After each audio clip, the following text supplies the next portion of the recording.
you can make a pricing page that works. We'll talk about what works means, but at the core, it's helping serve your business as it should. Before we jump in, I want to take a moment to talk about who I am, your instructor. So my name is Joseph Wilkinson.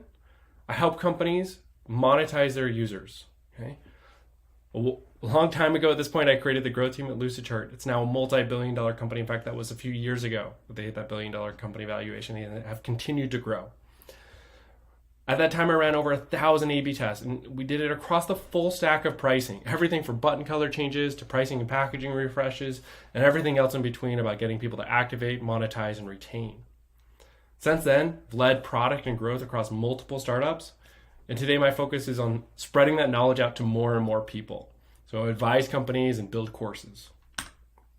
There are two parts to this specific course. We're going to talk about the foundational setup, right? This is the advanced philosophy you need to build an effective page at any company. You'll understand these inputs about why a page works, what constraints you have, what pressures, and how to adjust. And then we'll jump into the tactics, these tips and tricks that let you go execute on it today. What we avoided, we're not going to talk about prices. We're not going to talk about sales motions. We're not going to talk about demand gen or really anything else as an input or an output to the pricing page.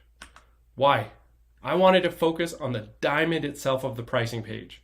There's a lot that goes into it, as we'll see. And so if we went and tried to grab all the other gold that's around it, we're going to get distracted. It's going to be a huge course, and we're going to miss on making a pricing page great. As I often say to my team, our job when we're prioritizing what to work on is not to find the good things, it's to find the truly great things.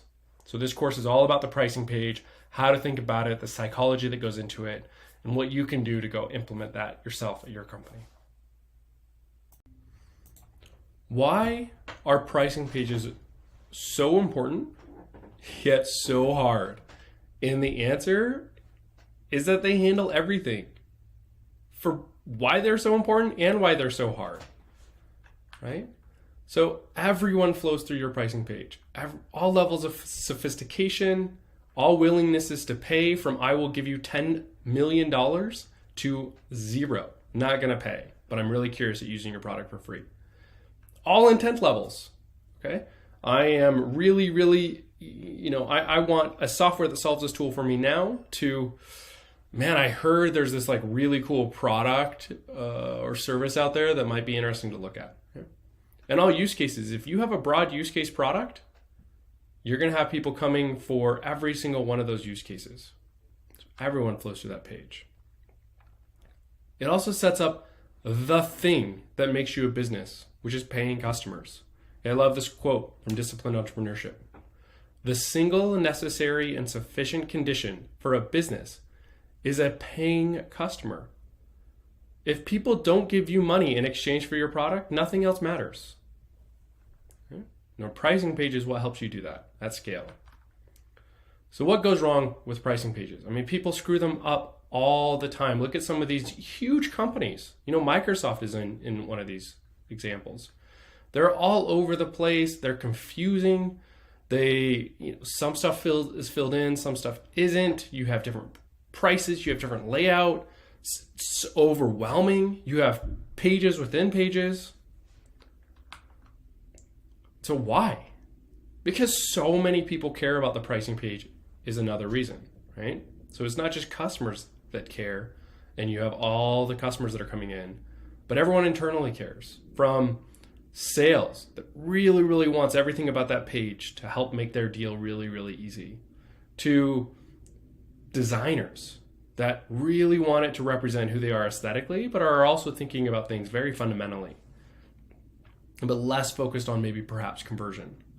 You have engineers that really want it to work at scale, and they have a separate mindset when they approach that says, hey, I really want these details here. I want to know X, Y, or Z. To the CEO that has their own set of thoughts and opinions coming in. Okay. And when you go to look at a pricing page, where do you start? Examples are all over the place. Do you copy this page over here on the left? The one in the middle? The one on the right? How do you mix and match between the two? Now let's look at another few pages, because this might even highlight the difference between pricing pages versus other pages, right? With every other page, you can say, what's your goal? And when you come to a landing page, it's not hard to guess. This page has 5 sign-up buttons. They really want you to just sign up. That's the next action. We are org chart software, sign up. What about a homepage? It's not hard to know what this company Give Butter is trying to do. Sign up. It's free. That's the goal. Just sign up. What about an enterprise page, right? Slack just wants you to contact sales. There's nothing else for you to worry about here. It's built with enterprises, for enterprises. Contact us. A payment page, right? Same thing. It's very easy to make this focused. Pay now. That's it. Put in your credit card information and pay us. So what is a pricing page supposed to do? What is that next step? Well, maybe it's to take you to the payment page. But actually, we'd really like you to contact sales. Or maybe you should get into the product. But also, we want to make sure you're anchored the right way. And we need to position and differentiate our company. And actually, maybe they're already ready to pay, so let's upsell them. Whew. It's a lot. And you can see it. What's the next action on this page? Are you supposed to contact sales? Are you supposed to sign up? Are you supposed to save? Should you click individual plans or enterprise at the top? Did you all even see that at first? And man, how are you supposed to find the feature that you care about in this list? Do you even know which plan you should choose? Team Advantage or Team Premier? I don't know. And what's the difference between enterprise here and the enterprise in the tab up top? What about this page? What's the next action here? I mean, I kind of want to click that monthly yearly. That's my first go-to. But maybe it's to start a pro trial or a team trial. But maybe there's a tab up top I should click on. And wait, I realize I'm supposed to put in my number of people somewhere? Well, who knows? What about this page? Am I supposed to chat with someone? Or maybe that new customer offer is really interesting. Maybe I should click on that. Or do the CRM suite starter? I don't know what I click on there, but that is front and center, ready for me to do something with it. And I could calculate my price. Or perhaps I want to save up front. Only at the very bottom do I see that there's ways to go pay. So, of course, they actually have a chatbot that's helping you navigate this page. So, why is the pricing page so hard? Because not only does it handle all these different users that are coming in, all these competing interests in your business model, right? Your business model is something you really have to think about, and we'll talk about that in a minute. And everyone's trying to reach people right at that first point. And that leads us to the second piece, which is a really unique constraint. One of the things that we're used to is what I call time-based selling. Whether you're in person selling someone a watch or even over email and in the marketing funnel, right? What is time-based selling? Well, in a sales call, you have your discovery call where you find out what really matters to your customer. And maybe you follow up over email and say, hey, this is what I took away. This is what I think matters to you. Is that right? And they'll respond with some more insight. So you'll jump on another call and go a little bit deeper. And you find out that they care about stuff that you can charge a lot for. So then you jump on another call and you say, hey, we think you care a lot about this, so here's the price.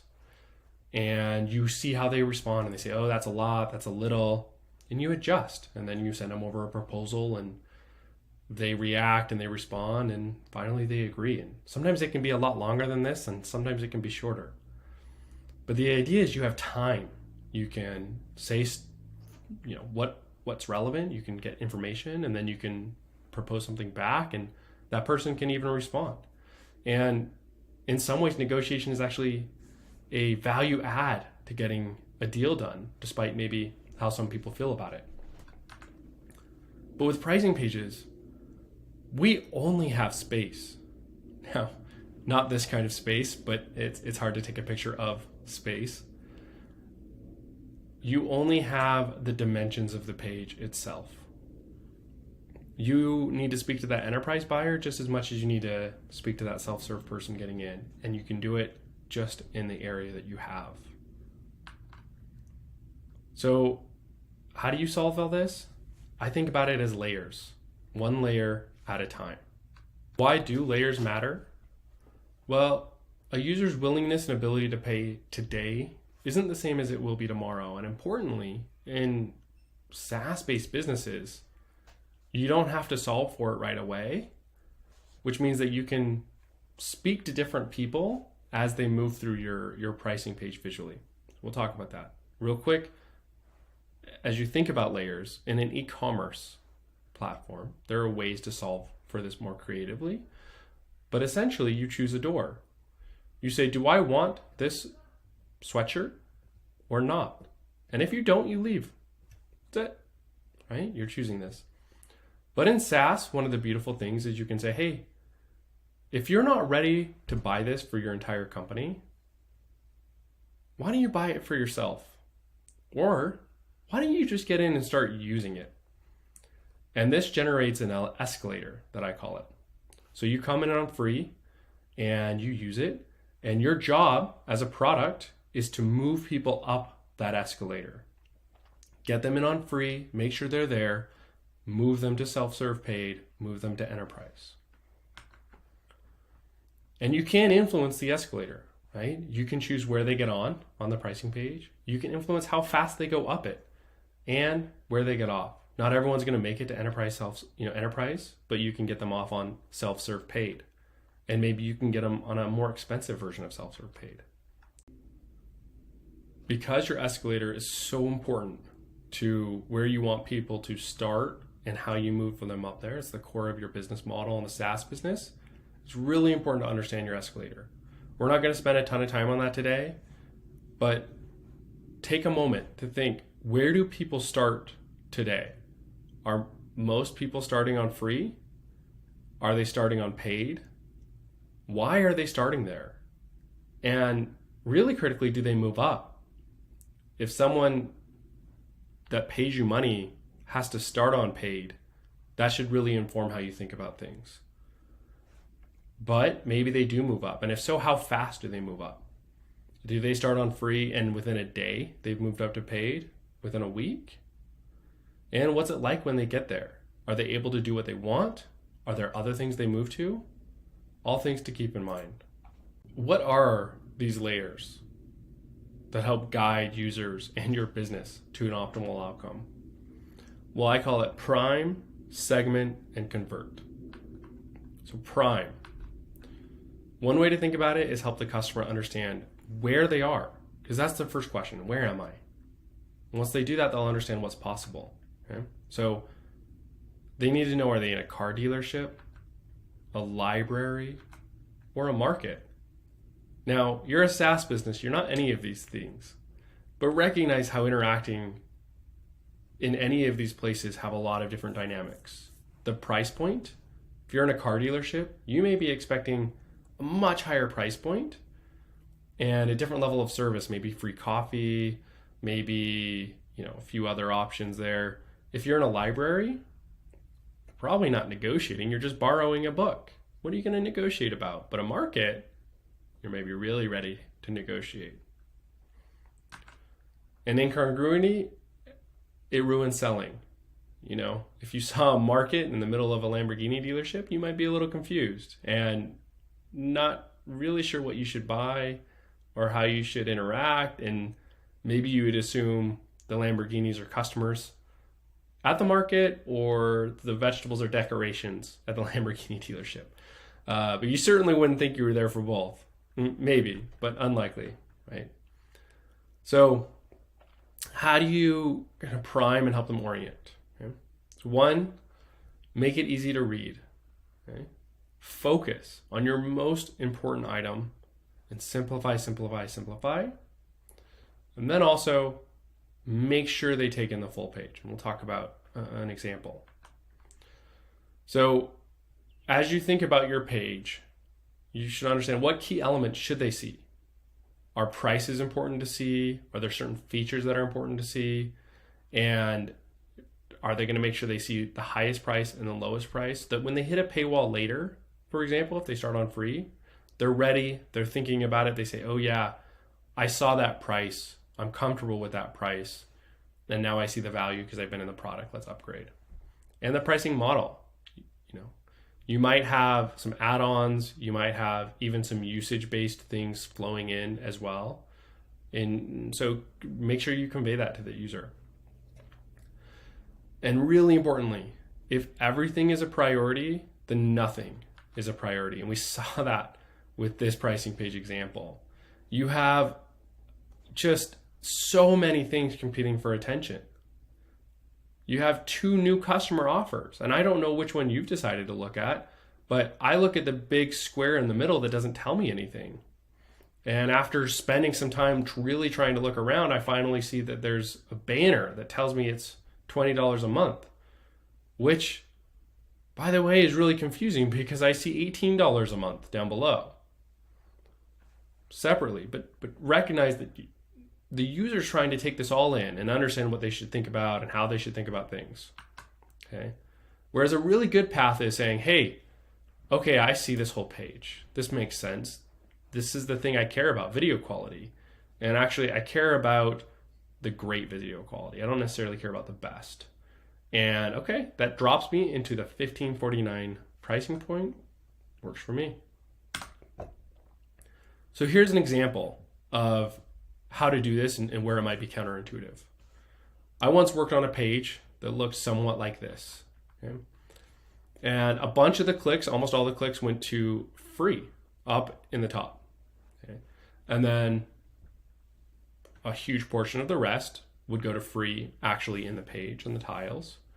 And then you get a few on the paid and the enterprise levels. And we removed free. And one of the counterintuitive things that happened is when we removed free, we pushed a bunch of those free clicks to the free level. Now, some went ahead and actually chose paid where they wouldn't have, which was a win in and of itself. But one of the really important things is those people who chose free, remember that was 90% or so, 97 in the previous one, far more of them actually chose free later on because they had taken in the whole page now. So when they hit a paywall, they knew what to expect. They'd seen the prices, they'd seen the business model. They even kind of knew what features they'd run into a paywall with. And so by helping them take in that whole page, by removing that sort of free, get into the product, but don't look at anything path, we were able to increase the value for the business. And I expect the value to the user, because imagine how surprised those other users were when they actually hit a paywall, not expecting it, not knowing it would be there, and then having to take in the price for the first time. So some key takeaways, right? Help people understand where they are. Bring their expectations into the reality of your company and your pricing model, and ensure they view the entire page so that you can do that. Remember, your focus isn't yet on conversion. It's saying, understand our world and how we operate. We just talked about how when someone comes to the pricing page, the most important thing to do at first is to let them know where they are and how to think about your business. What kind of price points should they be thinking in terms of? What things are behind a paywall and potentially really valuable, and what things will they be able to do on free? And some version of, will this product even work for them? So once you've done that, you need to take this next step, which is to get them into the right lane. Should that user be talking to your sales team? Should they be signing up for one of your self-serve paid plans, or should they be starting on free? And you need to help the user do that for you and for them. So that's what I call segment. And there are 2 elements of segment that are really important, and they are separate. So at the base level, it's what features are available on each level. Okay, you choose which features go into which package. And above that is how you convey that to your customers. And they don't have to be the same thing. Now, some of this may be talking about benefits versus features. You've probably heard some stuff about that. But it's also core that you don't have to talk about all your features on the pricing page. A lot of people want to attempt to use the pricing page as almost a help center. But in reality, again, you're trying to help people figure out which lane to go into rather than being a help center PDF document that they can look through, with a pen and pencil and mark each one out. There are certain conversations where that makes sense. At the enterprise, you get maybe feature stack ranked. But as someone's coming through your pricing page, they don't need to do that. Leave that for when the sales call actually starts. Let's talk about the base level of this triangle, this pyramid. What features are available on each level? So how do you do this? How do you figure this out? There's a whole deeper conversation, but let's give you some insight. First, you need to know what features people value. Are they going to value, your feature you spent 6 months on, or are they going to value the feature you spent a day on? Honestly, sometimes it's the feature that you spent a day on. And then you need to know how much they'll pay for each feature. That feature you spent a day on may be really, really, really valuable to them. They'll pay 10x what they'll pay for the one you spent many, many months on. Okay? And so how do you know what a customer values? The first one is to just use your judgment. I don't think it gets said enough. You're interacting with customers, or even if you're not, you're looking at the data. If you're thinking about the pricing page, you have some opinion on what people value, and you've probably seen that. And next, talk to your customers. Just ask them, would you rather have this feature or this feature? You can get more sophisticated. That is stack ranking it, actually giving them prices to spend and say, hey, put your dollars where you want. But essentially talk to your customers. I like to say that some is better than none and more is better than less. So start doing something and then get better and better. And then test it. Ship what you think matters and see if more people buy on that tier. Okay. So then next, how do you convey that to your customers? Okay. So you want to align features based on those type of people that you've thought about. Hey, this type of person really values urgency and getting things done quickly, whereas this other person really wants the organization part that you're thinking about with your product. And then highlight the key feature. So we'll talk about this. So this quick primer on packaging features is that you can limit things in a few ways. And so this is probably helpful to think about how you limit and what you limit. So one is you can do limits of use. So you can, for example, say, hey, on this recording tool, you can record so many minutes or so many videos. You can limit actual collaboration. So you can do this thing, but you can't share it with anybody else. Or you can create a document, but only people can only view. Or on the flip side, people can only edit. And so if you want to share something that people can't change, you have to pay for it. There are a limit of end user features. And those are a lot of what I just described. But it's, hey, you can do this thing in the product or not. But there's also limits of use for the buyer, which may not be the same as the end user. So, hey, enterprise, you can buy this product, but you can only have 7 users on it, or something, 25 users, 5,000 users. And when you want above that, you need to move up a tier or even, pay. And then there are limits of features for the buyer, again, which are not always the same as the end user. So in the enterprise world, that may be managing users really easily and seamlessly. What makes this step kind of hard? Well, getting alignment. You often see people break their escalator in an attempt to monetize.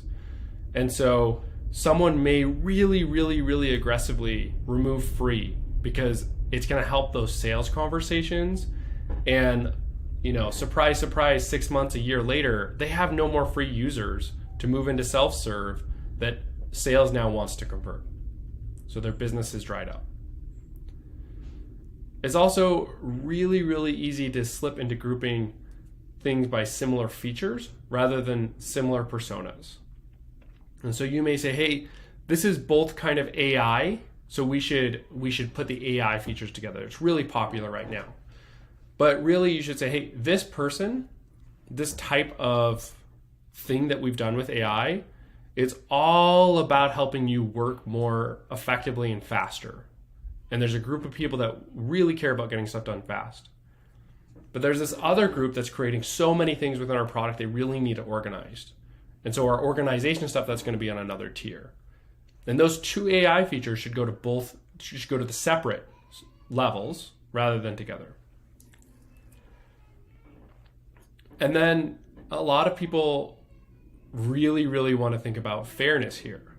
And there's a lot of different ways to think about fairness, and we can go deeper on it. But essentially, you get worried that you're going to give something to one group and not another because it feels unfair. Why would someone pay $12 and not get access to this feature? Now you can do a good, better, best model, and we'll talk about that, but your goal is to give people what they want, and you need to run a business to continue to deliver that value to them.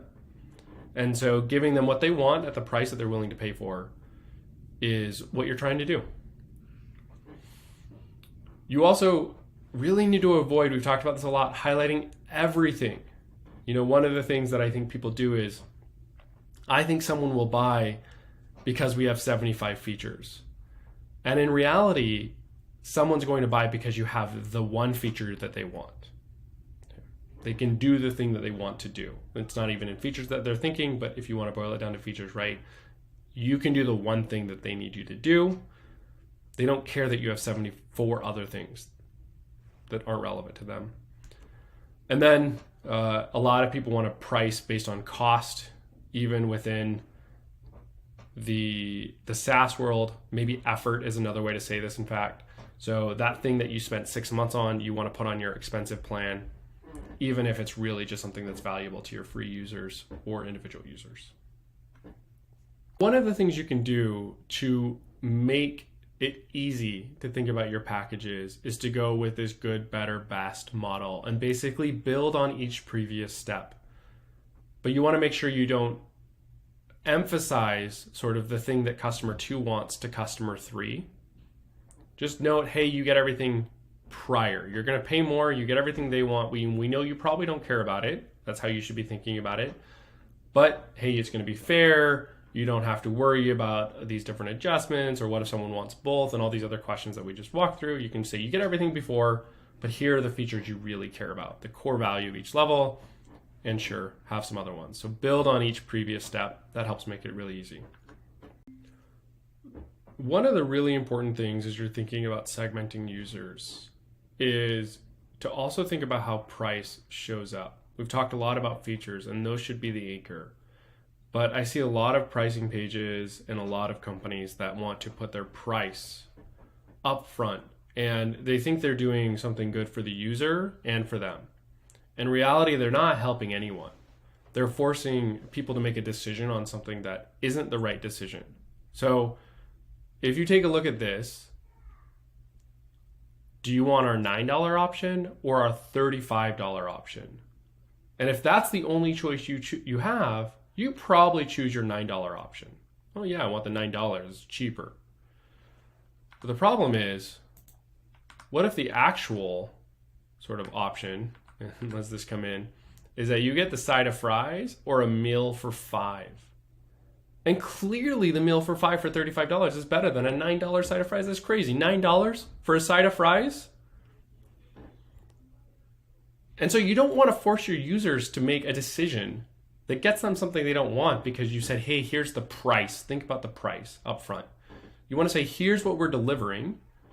And then the price should be that next layer where they say, well, does that make sense to me? Does that align? I want the meal. Now does the price fit with what I expect? Okay. So this actually comes out of a restaurant industry first, right? Cornell study published in the International Journal of Hospitality. Diners in an upscale casual restaurant actually spend an average of 8% more when the menu did not use dollar signs. So there's some psychological stuff happening there, but it also means they probably got the thing they wanted without worrying so much about price. So again, keep that in mind.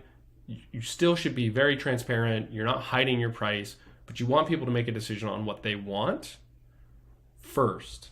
We've talked about prices and segmenting now, and I want to give you a couple examples that I think are just really powerful in what they're trying to accomplish on each one. We talked about the Netflix example a little bit, right? So it's clearly paid. You're coming in, you're making a decision on 3 dimensions: video quality, downloadability, and whether or not you want ads. Nothing extra. They have other features, in fact, but that's it. You come in, you pay for something, and you choose whether you want good video quality, and whether you want downloads, and whether you want ads. That's it. When you choose what you want, you move forward. Okay. And Netflix could have segmented this by a variety of different things, right? They could say, standard actually only has Netflix originals, and or standard with ads. Standard and their mid-tier gets, hey, you get all the movies, but not box office hits and award winners, and a premium gets box office hits and award winners as well. But they knew that that wasn't what people paid for. People came for everything they wanted, and the things that they were willing to pay for was video quality, advertisements, and downloads. Okay. Another one that does a great job is Notion. First, it's clearly for teams, even on free. One tool for your whole company, free for teams to try. Everything is per user per month. You can come in. The first feature on free is a collaborative workspace. Okay. And the decisions you're making is just, do you want limits on your size and space? Do you want to manage your team at some level, something like SAML SSO? And do you care a lot about security?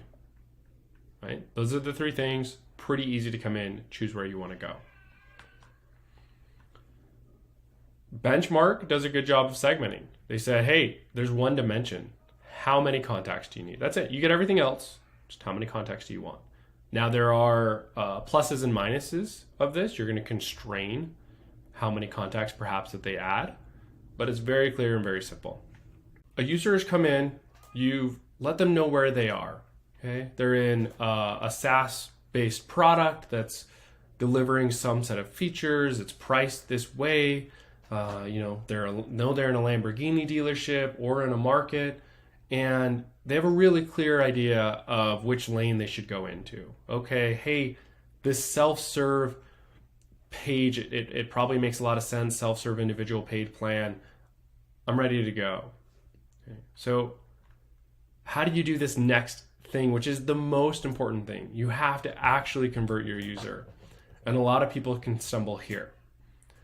And so I want to talk about a few dimensions that help. There are other things that maybe I'll add to a supplementary part of this when you think about things like social proof and presenting yourself really well and how you benchmark and some of the psychological tricks. But at the core, there are some fundamentals, and this is what this course is about. Those things that you can always build on, you can always iterate to, and make sure you're doing the right thing. So the first is that I want to talk about CTAs. Okay? CTAs are doors. And just like doors, they go somewhere else. In the digital world, your user doesn't know what's on the other side. And sometimes there's actual emotional weight and some fear to click on something. Okay? And so, just like this door on the left, that's really heavy. You can imagine pulling it would be a lift and it's all dark inside. Versus this door that's saying, hey, there's some beautiful stuff outside, nice plants. You should think about going in.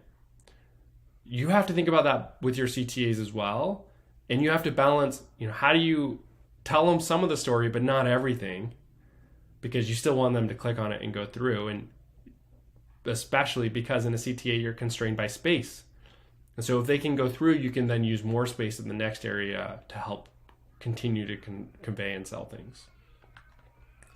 And so some CTA principles, you want to catch their eye. Hey, pay attention to this. You don't want CTAs to get lost. I see a lot of places where CTAs get lost in a lot of other noise, background effects happening with them. They blend in colors. There's too many other colors happening around.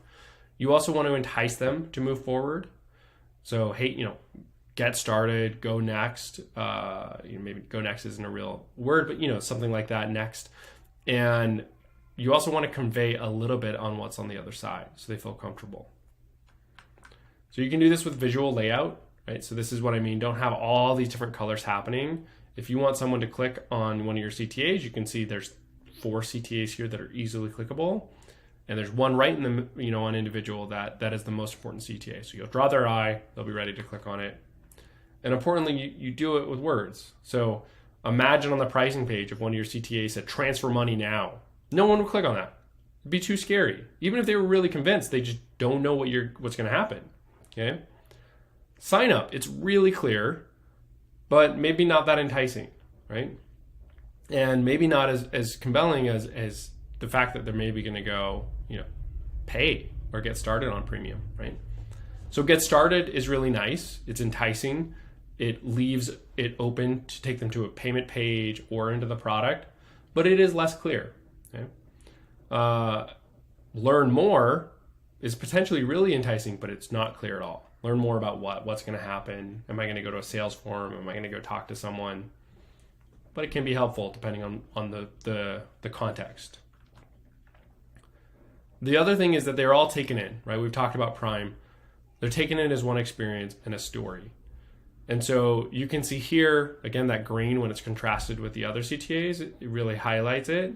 But also Get Started now conveys a lot more information because it's coupled with Purchase Now. So it's not a buy now flow. It might be a trial flow because it's on the individual level, but it's not a buy now flow because you can go there somewhere else. So keeping in mind all the stuff that's happening on the page and even on your individual tile is really helpful. So again, Netflix example, no surprise, I really like it. They already select the level that they think makes sense. And in a motion where kind of people are on free, you maybe want to default to free where they start on free and they go through. And then next, it's just next. You're going to click next, you're going to see something else. It's really clean, it's really clear, they're really set up to pay. Asana, they do a good job of this balancing of the CTAs. So you see Get Started, you're going to jump in and do something, and it's contrasted with a Purchase Now. They have other stuff going on that's a little distracting on the page that demotes the CTAs. I do a little bit differently, but the actual CTA, Get Started, right on Premium, Purchase Now, it's really easy to go forward with it. Welcome to part 2. In this section, we're going to get into some key tactics that you can use to make your page better. And we'll look at some advanced tactics that when you're ready for it, you can go and really maximize the different flows that are going through your pricing page. And so this you'll be able to use and build on from all the foundations and fundamentals that we've learned in part 1. So let's jump into it. So first is that as you think about this, most people are going to read left to right in the Western world. And so what that actually means, what we've seen when I've tested this across a variety of different pages, is people will tend to stop when they feel like what they've seen is your highest level. Often that's an enterprise level. So if you'll notice on this page, you may have not even looked at the individual on the far right. You went free, team, enterprise, and your mind just sort of stops. This is a great way to kind of think about sorting your levels if you want to maximize people flowing through different flows, but you still need that level there. And that may be often your individual level. You want to really push people to team or get them into free or enterprise, but you still want them to be aware that there's individual levels. Now, I do recommend other ways to build team into your product to make that a really organic way to do it. You should think about team as a first principles sort of approach and first class. But if you're not there yet, you're thinking about just the pricing page, then putting it on the right side can be really effective. So can putting free, right? So they can go to individual, team, enterprise, and you put free on the right. Free is so powerful and strong that it pulls people in, but you'll get people to take in that whole page like we talked about in the fundamentals. A lot of times people want to draw attention to levels. And this matters a lot, actually. It can be really powerful and really helpful. You don't need a lot to draw attention. You can see how strong this individual level is by just dropping most popular on the top and making the CTA a different color. It is almost too much in this example, and that might be true in your own world as well. So don't have 37 different colors. Don't try and promote these different things. You don't need a lot. People will go to where you've highlighted. But you do need to know what you want to highlight. And so same thing as we thought about with layers before, you may want someone to say, hey, which level should I sort of look at and start with? And then as they go through the features, don't make your feature that you want to highlight so strong it trumps the layers that we talked about and people go there first. But you can do things like subtly bold them so that when they go through the feature breakdown, they see the one that you really want them to see and you think they'll care about. Now, there are special keywords that really, really resonate. One saw a study, something that adding AI, even many years ago, increased the likelihood that somebody would pay by something like 20%. I don't remember the exact numbers. And so we decided to test it. And lo and behold, we saw not necessarily more conversions generally, but we put it on a higher level. And a bunch of people that would have chosen the lower level moved over and chose the higher level just by calling something that we already had. We didn't make up anything. We just changed the name to AI. These advanced tactics are some of the most powerful things that you'll see out there on pricing pages. And most of the talks that I've heard about pricing pages, a lot of people say, don't worry about these things at all yet. Ignore them. They're not worth it. And depending on the stage that you're at, that could be very true. But one of the things that you'll see as a theme with most, or if not all, these advanced tactics is they're solving that core problem we talked about, which is the pricing page is trying to handle everything for everybody. But guess what? You don't have to have the pricing page handle everything for everybody. There are ways to abstract and move and adjust away. So let's talk about what those are.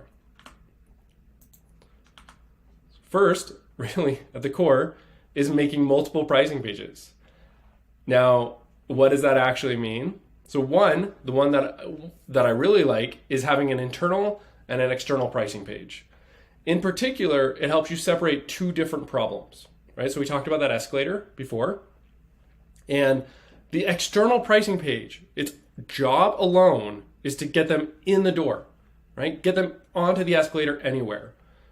That means you can focus on things like free, and you can anchor them to pay later. We talked about that a little bit. And you can really lean into that. Whereas the internal pricing page, it can all be about getting them to pay, right? You don't need to get them to register because you've solved that. They're inside your product. And in fact, because they're inside your product, you have all sorts of information you can use to help them and help you make the best decision. So what does that mean? Well, if they ran into one of your paywalls, say you had a limit on how much they were able to do, well, you can say, hey, this is the level that will get you past that limit if you want. If you know that they're a certain persona and that persona likes to use a specific feature and they haven't even used that feature yet, they haven't run into the paywall, you could say, hey, this level has a feature that you might care about on it. You should think about it. Or, this persona tends to like this feature.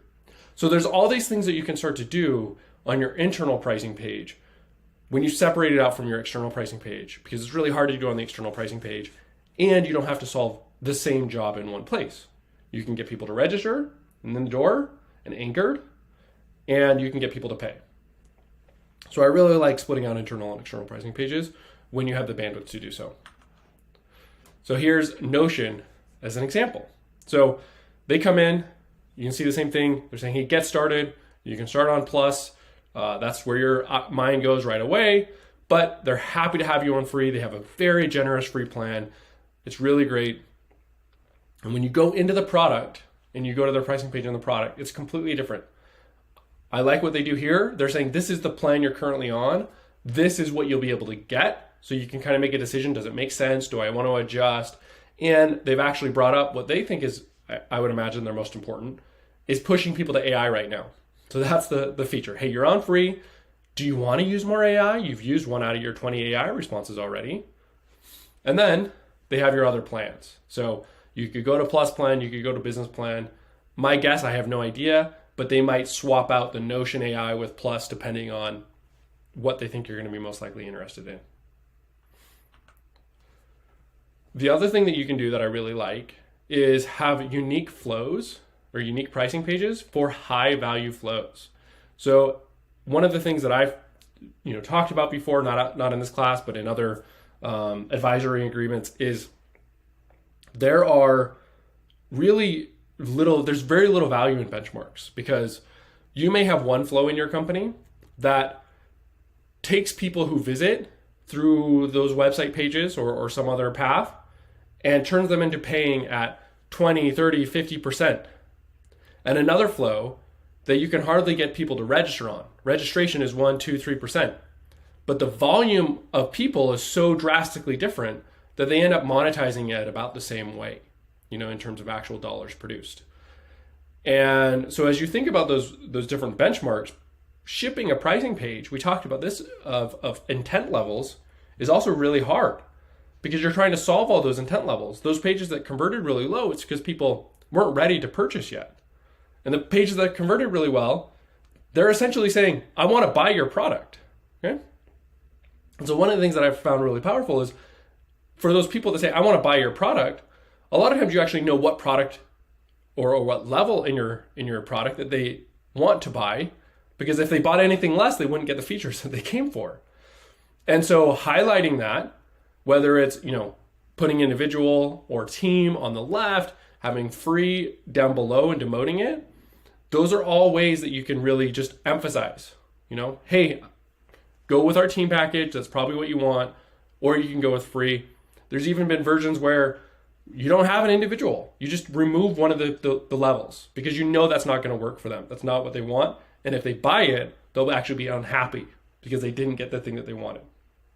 So I really like these unique pricing pages for high value flows. And on the flip side, for those flows where people aren't turning into dollars right away, you still want them in and using your product and getting value.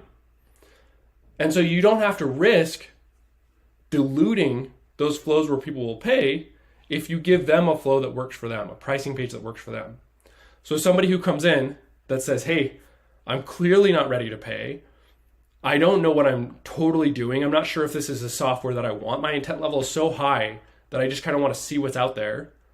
Well, you can say, sign up. We'll deliver you some emails to help you learn and get educated. And you can learn for yourself if you like this product or not. This is why you have a free plan. And you can just add something like individual and enterprise so they know what else is out there, but they get in, they can start using it. So I really like that on the opposite end of the spectrum.